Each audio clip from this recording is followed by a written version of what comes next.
Hey everyone, welcome back to another Pokemon Mystery Dungeon, the Golden Sea session. It has been far too long. Had to unfortunately delay this because I moved and my computer took a while to arrive. But catch up from what happened in the previous session. We went back to Cobalt Island and checked up on Iron Athymos and the other robots. And we had some heart-to-hearts between Iron Athymos and Iron Shreds. And then some sudden revelations, including Dan the Sharpedo, who, you know, who was one of the first NPCs that ever showed up in this campaign. Plot twist was actually Archie, the leader of the Abyssal Cult all along. And just as that revelation was found out, the capital staged another small attack on Cobalt Island, and unfortunately that caused Iron Moth to lose their life. And in retaliation, Iron Athymos, along with the rest of the robots, taking Archie as their prisoner, and also Kara the Marowak under the command of Reggie and Draco to essentially serve out her sentence. They have all set out to catch up with the Diamond Dashers to give them aid, because they found out that the longer they stay on Cobalt Island, the more the island itself is put at risk. They are the targets from the capital, not the island. So, as the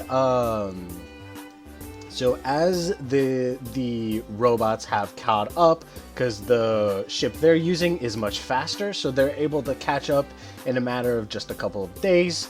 And by the time they reach, well, let's go and check on what's going on with everyone, because let's get rid of the happy, cheery, joyful music and go right into, like I said before the session started, the Pit of Despair. As we make our way, as we meet up with the Dine and Dashers along with the legendary birds, you all are watching the battle between Ho-Oh and Groudon, who has reverted into their primal state. And you're seeing as they're trading blows, and then eventually Ho-Oh sends out a call, and the first to arrive is Suicune, and they continue to join in. They continue to fight against Groudon, and then from behind you, you feel a sudden shift in temperature and a thunderclap as appearing on the ship are Raikou and hold on. Oh no, I put him on the wrong plane. There we go. I made him a map token instead, so he's underneath the ship. Anyways, so Raikou and Entei both appear, and they all they both approach you, and they're like, "Oh, it's happened. Groudon's been awakened." And Entei's like, "Well, now that Suicune has joined in battle, should hopefully make quick work of Groudon." And right as they say that, you all witness as Suicune fires off a hydro pump that, due to Groudon's desolate land, immediately dissipates, causing the Raikou, Entei, and the legendary birds to just freeze in horrors. Like, that's possible? They're one of the super ancient Pokemon. I've never known that they could just nullify attacks like that. Is there any way that they can be beaten? And as you guys, like, what, to Micha and Chef, what are your thoughts as you're watching this intense battle between Groudon, Ho-Oh, and Suicune.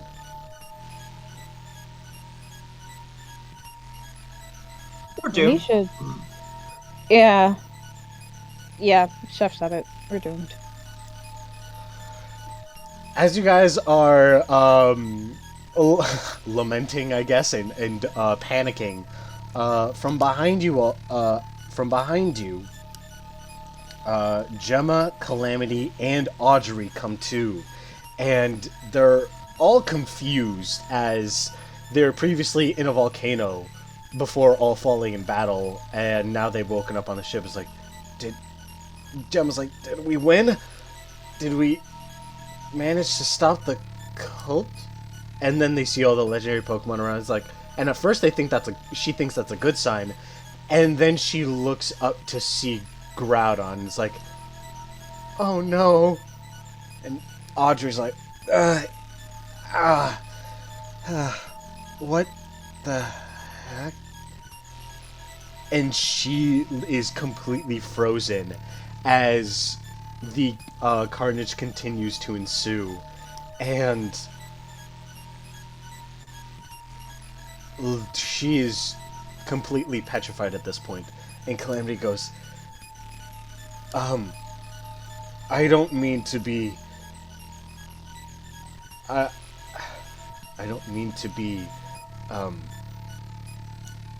inappropriate in this stressful time, but can Ho-Oh actually beat Groudon? And Raiku's like, know your place, mortal. Ho-Oh is the strongest out of all of us. Of course they can. I hope. And then, at that point, you all witness as Groudon is able to activate the God Slayer, which nullifies Ho-Oh's life aura. And at first, like all the regular Pokemon, they don't understand what just happened, but Raikou and Entei can feel the sudden shift in Ho-Oh's aura. It's like, what just happened? No. And Entei calls out, Master, you must run now! But it's too late, as Groudon, with one final ancient power, deals the final blow against Ho-Oh, causing them to fall. And then, you all see as Groudon grabs Ho-Oh by the neck, holds them up in the air, and snaps it for dropping them down.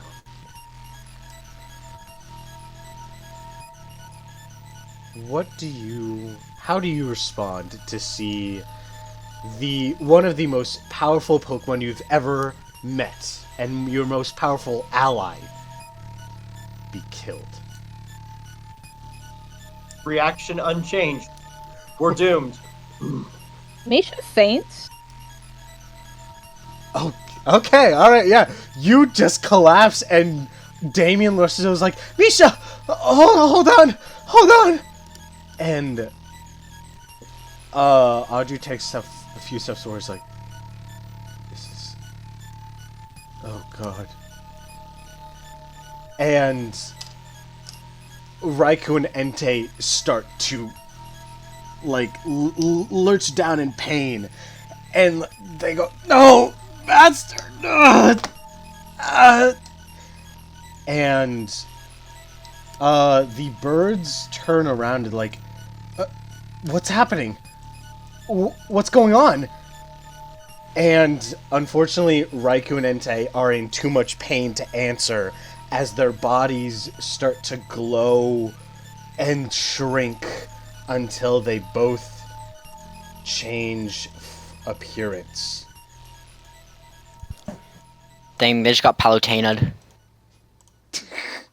Pretty much. And Chef, since Misha's passed out, Chef, you can see that from afar the same thing has happened to Suicune. They have changed and reverted to what you can guess is a much weaker form. This is not good. And Not good at all. as the legendary birds are all checking up on Raikou and Entei, Zapdos goes, "Wait, where's Silver? Where's the young master?" And Chef, you can see that back in the area where Groudon had killed Ho-Oh, as you see the rainbow Pokemon's body lay motionless, you see as shooting up from the waves is Silver, as they proceed to grab Ho-Oh and Suicune and pull them both into the water.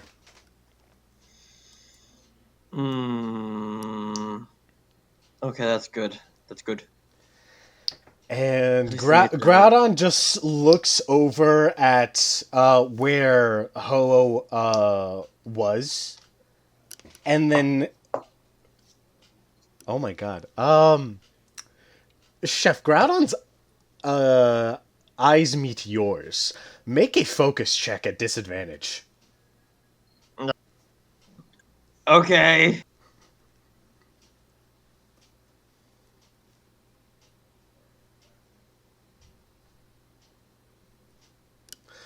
All right. So you can.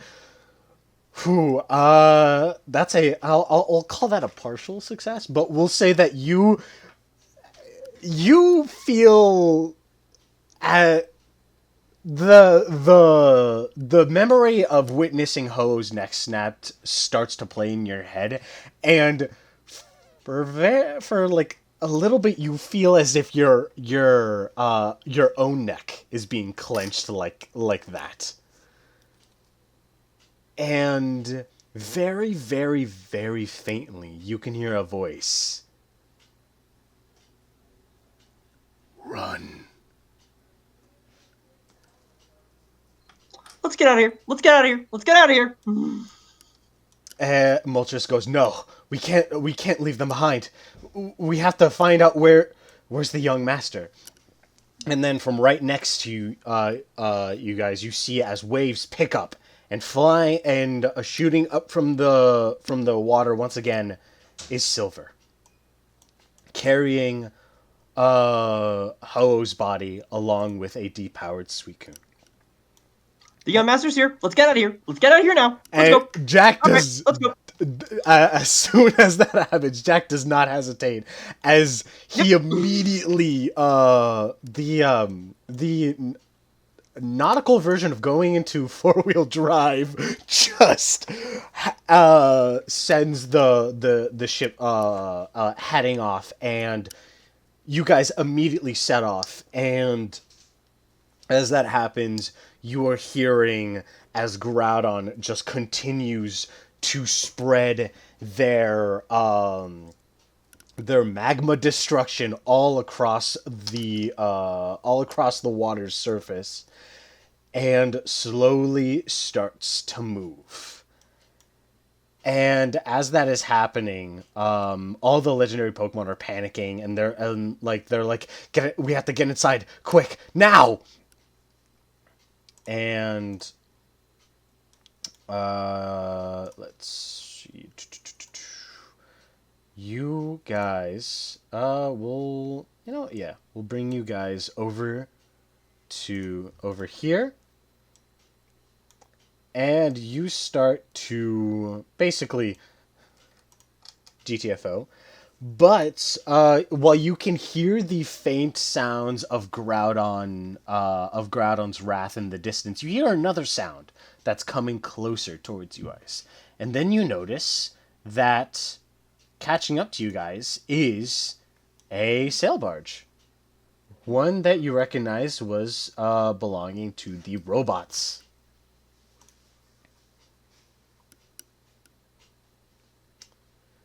And so, let me just do something real quick. Alright, we're going to... you guys meet up, and at this point, I and Athymos and the robots, basically everyone here is witnessing this as as you all can hear in the distance Groudon's roars and see them before the event horizon can completely consume your view of them, they are just sending out spews of lava and fire and all sorts of volcanic energy from their body and their mouth, causing destruction all across the coast of the Ruby Volcano and the surrounding waters. Any sort of plant life or even aquatic life that was close by probably did not survive that at all. But you're definitely not standing by to check. That's for sure. But in the meantime, you guys end up let me move some I'm gonna have to move a few icons around. But eventually, Pokemon on both sides are able to group up. And actually, what was it? Micha, you are actually put in one of the barracks just because you passed out. So you are currently resting. And, I mean, if you want to wake up, I'll let you decide. But for now, you are currently resting along with along with Calamity, Gemma, and Gemma. Let me... Oh, God. Alright, one sec. And then, in the meantime, let's bring...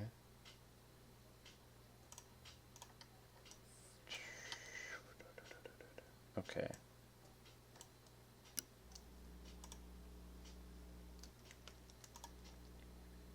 Apologies, I did not have all the icons ready at this moment. And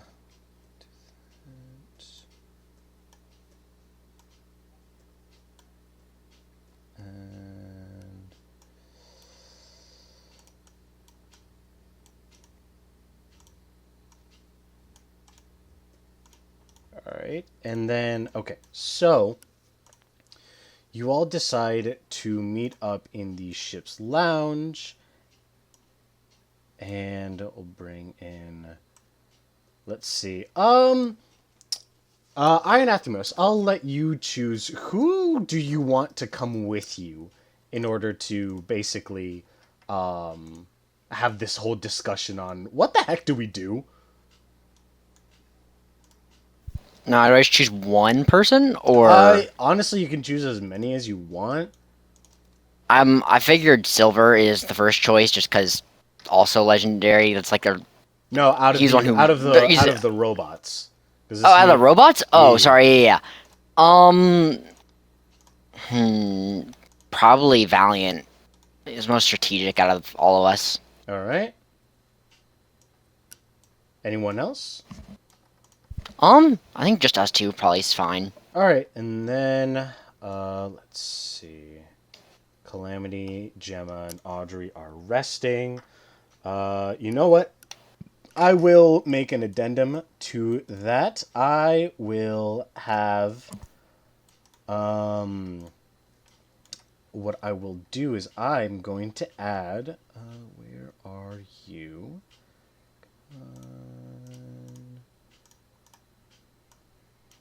Archie and basically the one who's making sure he's not going out of turn, Iron Thorns. Bro tries to do anything, one Thunderfang is gonna put him out of commission. Alright. So all of you have regrouped. Everyone else who is not here is either on the barge with the rest of the robots. Is Jack, who is continuing to man the ship, and then is currently in the barracks recovering. Except for Ho-Oh, who's just dead. But yeah, So as you all regroup here, you all can see that Silver and the legendary birds are all mournful over the death of Ho-Oh. And the atmosphere in this room is extremely somber and also kind of tense.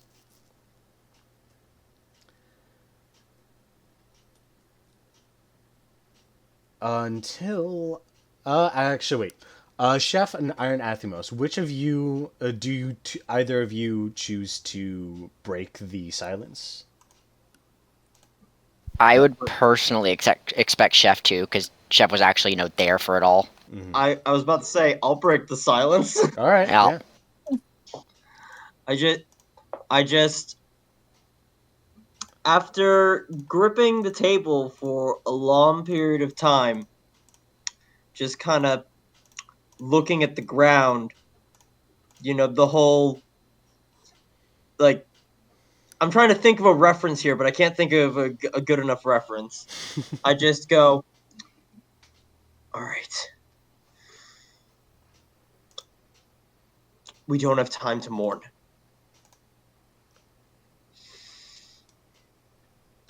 We need to come up with a plan. And how do we stop that thing? And that sort of like saying that almost like snaps the legendary birds awake, and they're like, "Yes, apologies. You're right." Articuno first speaks up. If I might ask, all of you four, forgive me. Do not believe I'm familiar with any of you. I assume you're associates of this group. Who's He's speaking? referring to Articuno is referring this to Iron Athymos and everyone else who came with him. Is that including Archie? Yes. Actually, yeah. Ooh. What is Chef's response to seeing Archie there? Because they have met. I look at Archie. I'm like, wait, what are you doing here? And Archie's, because I still don't know that that's Dan. Yeah, exactly. Yeah, Archie's like,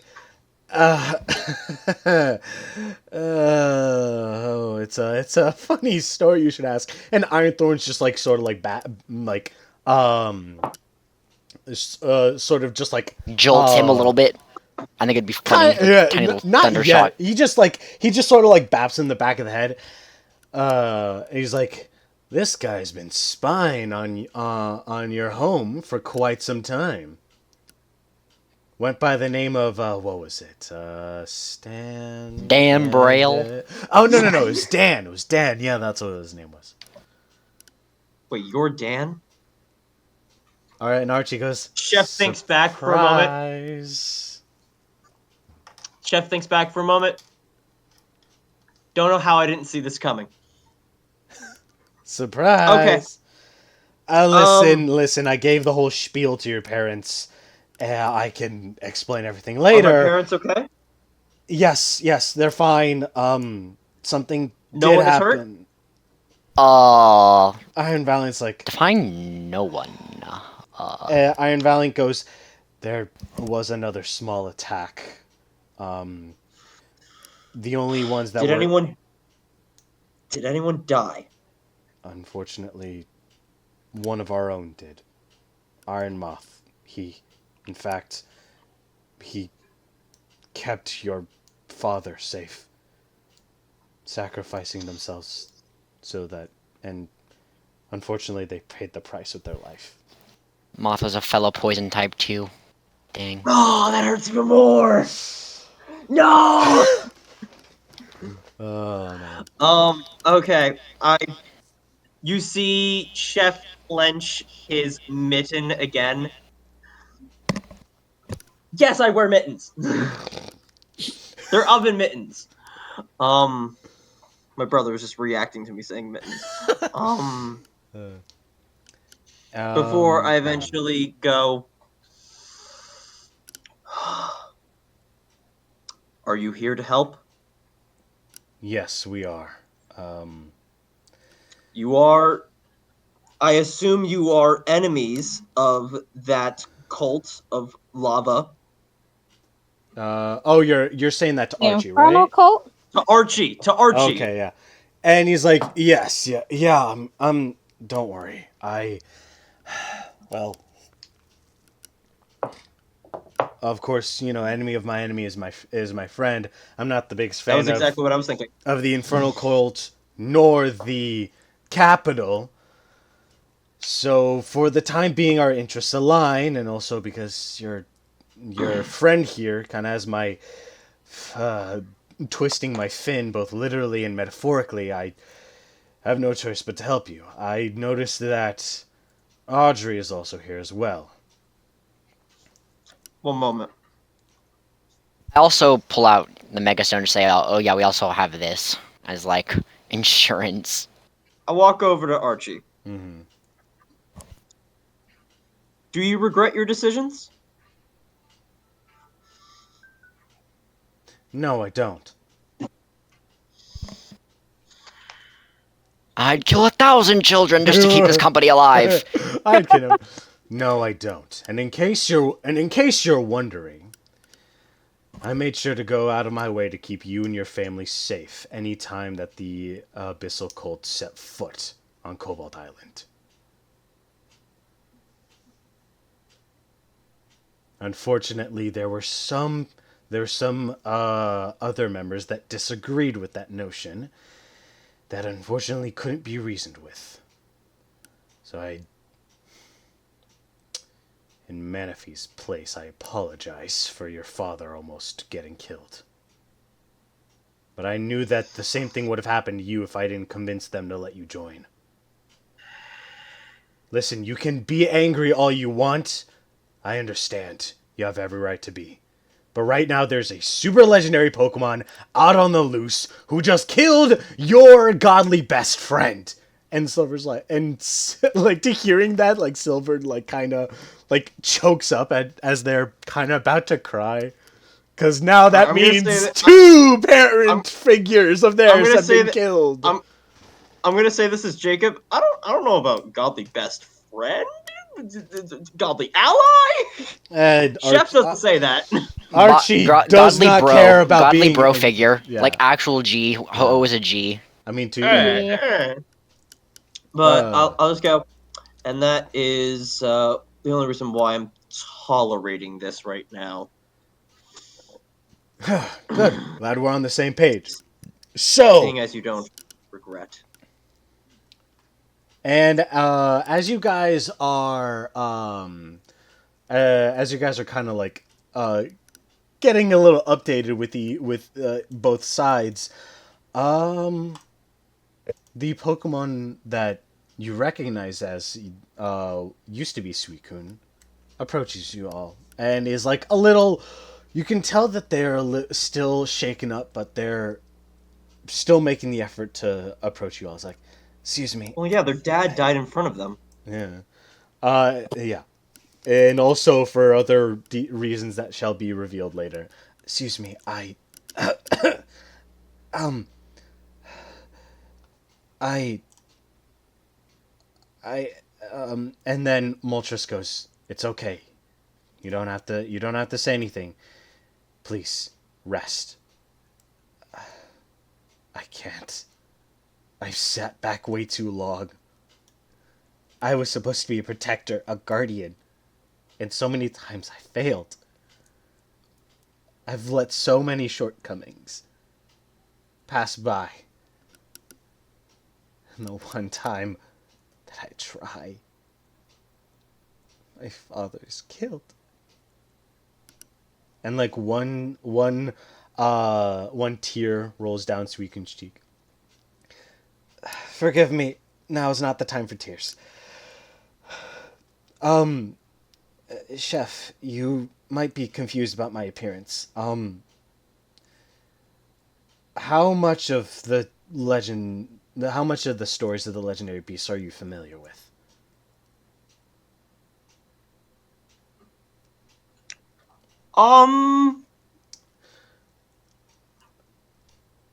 That about answers your question. Okay. I, Yeah. Jacob, know nothing. All right. Other Okay. than Ho-Oh made him or something. Okay. In that case, Suikun's like, very well then. This form that myself and my siblings have taken, this was our original forms. Centuries ago, we were but regular mortals. And there, in the land now currently known as Dorado, the capital, there used to be two towers. And one of them was struck by lightning. And it was caught on fire. And myself and my siblings were the protectors of that tower, and so we made sure to evacuate all of the other Pokemon that were there. But in the ensuing flames, we were trapped, and we succumbed to them. But then eventually, a rainstorm had occurred and doused the flames. But by then, we'd all died. But after the rainstorm had ended, Ho took pity on us and granted us a new lease on life, transforming us into the legendary beasts that you all know. But unfortunately, that means that our life force was tied to theirs, and with them dead, now we have reverted back to our original forms, but we are incredibly weakened because of it. At this, I think Asanaro is hearing, or Athymos is hearing this, right? And I know it wasn't Ho-Oh that's responsible for me, like my spirit being revived, but I was revived somehow. I'm like, it's a little weird, like concerning. Like if something else gets taken out, am I under threat too? That's But I don't say anything about it. I'm just thinking like, there's another bunch of Pokemon who were revived from death. What does that mean for me? Because I don't know the mechanism behind it, so. I mean, hey, you killed the creator, Sylph the Porygon Z, nothing happened.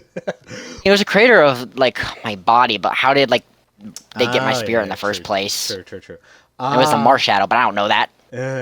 Yeah, you don't remember that. However, actually, Iron Athymos, make a perception check real quick.